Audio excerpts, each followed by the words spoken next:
on for 2 days. You spoke about pace with us. Is that what we witnessed tonight, what you were talking about right there?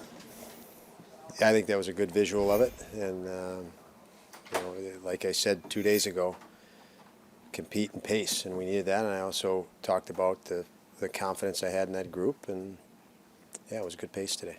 Coach, I think we were all waiting for the "We Want Donnie" chants tonight. Oh, about no, the great no. response. Yeah, no, none of that. Guys played very well.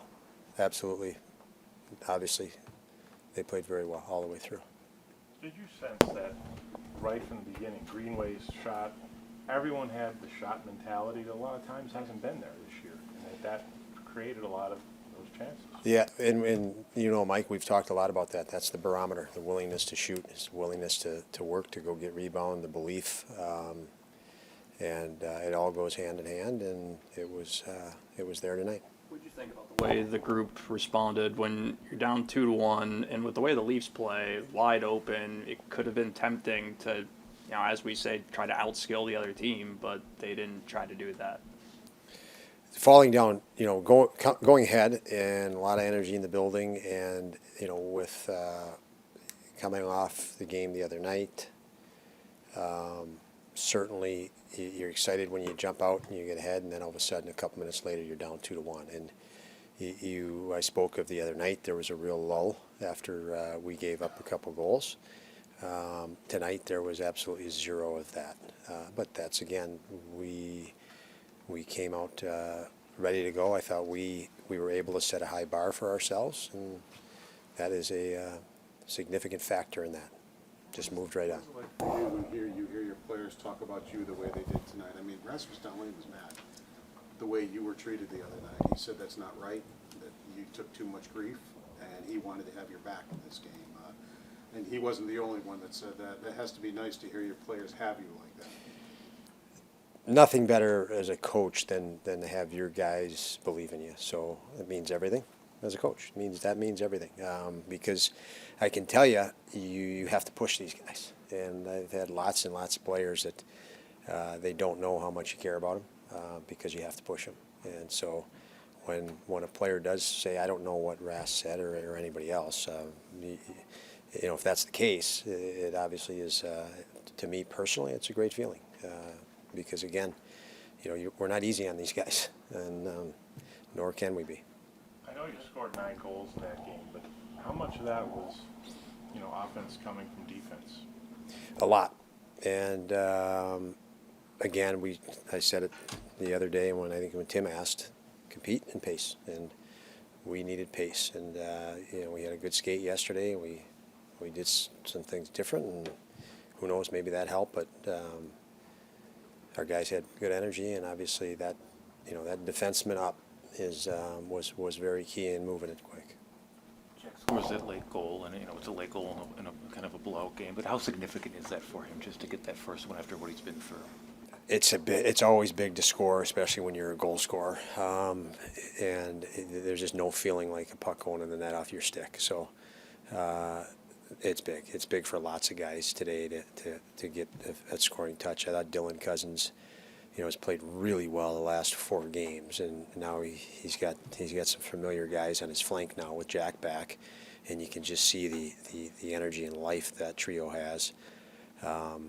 So it's big when guys score. I think Tage, Skinner comes back in the lineup, and that trio looked pretty good, and you saw the one goal they had late was lots of chemistry. Did you feel maybe the Cousins and I got better and better as the game went on? Just maybe they got used to each other again? Yeah, I thought they were great at the outset, but yes, I thought they got better and better. They're, again, familiarity. They skated yesterday in practice, and even when you watched them in practice yesterday, like you're thinking that, boy, is this what it's going to be tomorrow night? When you saw those guys skate together yesterday, and it certainly was for us. When you see the way this group answered, give up a shorthanded goal, give up a power play goal, and answer back with one of their own to be able to it's not just stay in the game, but to overcome those. Yeah, and you know what? I don't even think our guys, when they fell down, even thought overcome.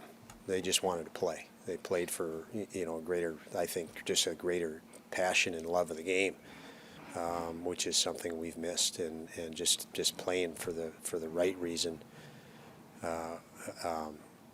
the reason that's made you great. Pure joy of playing and loving, and we've been sidetracked from that quite a bit for various reasons, and I think we get back to that, you're going to see a lot more talent and skill, and that's kind of the mission right now for us. It's Sabres Leafs, so there's going to be disagreements, but you were in the battle in the last minute. What can you say? What was going on there in the last minute there? I can't really remember, Mike. Not sure what you're referring to. We've talked about, when it comes to the way this team plays, since the start of the year, I remember just questions that we've asked you just about getting him to play a more mature game. In addition, adding on to what you guys did last year. You build a foundation, but making subtle tweaks to become better defensively, to become, a more mature group or whatnot. But was there any talk the last, whether it be this week or previous weeks, about maybe just getting back to the way you guys played last season and then seeing what your deficiencies are defensively and then addressing it? Or was there any sort of talk about just adjustments from that end of it? You nailed it. Would you mind elaborating on that? Can you put it in your words so we can quote you instead of Lance?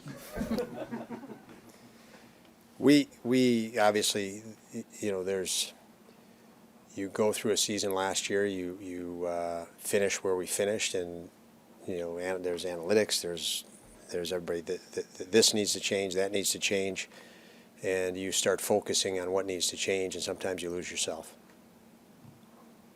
Enough for you? Absolutely.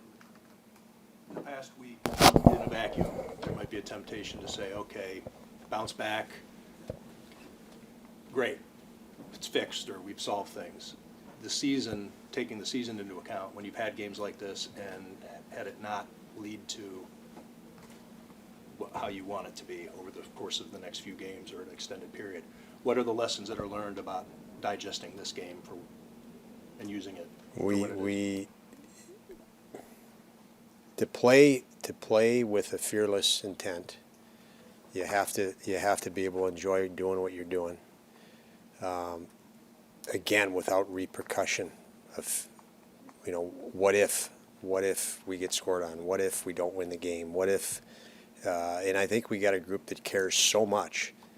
And I've been around groups like this, and when you care so much, sometimes you don't want to be a guy to make a mistake, and that consumes you at times, and then it's hesitation, and so that can interfere with just the love of the game, and the decisions made on that ice are so damn fast that any inhibitor up here, any conscious or subconscious fear is going to be hesitation on the ice. It's going to look like not working, and so we had one good game tonight. You can't get too low, you can't get too high. You gotta, but we have to play with more passion. I think that's the initiative we're hitting on. So, and pace.